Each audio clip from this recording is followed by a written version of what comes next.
మీరు స్కూటీ కోసం వచ్చారు కదా, ఏమనుకుంటున్నారు? స్కూటీ నేర్చుకోవాలనేది నాకు కళ. దానికోసం మా పిల్లల్ని అడిగాను, బయట చాలామందిని అడిగాను. కార్లు నేర్పిస్తారు కానీ స్కూటీ ఎవరు నేర్పిస్తారమ్మా అని చెప్పేసి మా పిల్లలు అన్నారు. నాది 42 ఇయర్స్, కొంచెం వెయిట్ ఎక్కువనే ఉంటా. నీకు సైకిల్ కూడా రాదు కదమ్మా, నీకు ఎట్లా స్కూటీ వస్తుంది అనుకుంటున్నావు అని చెప్పేసి మా పిల్లలు అన్నారు.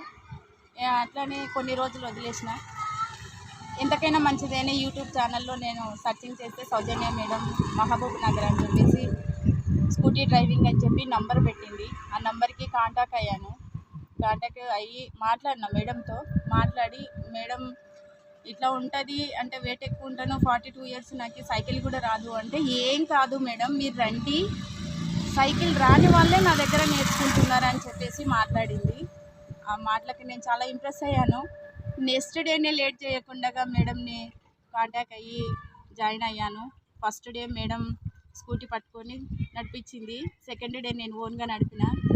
మీరు కూడా చూసి సర్ప్రైజ్ చేయండి, ఇంకా తెలిసిన వాళ్ళకి కూడా చెప్పండి.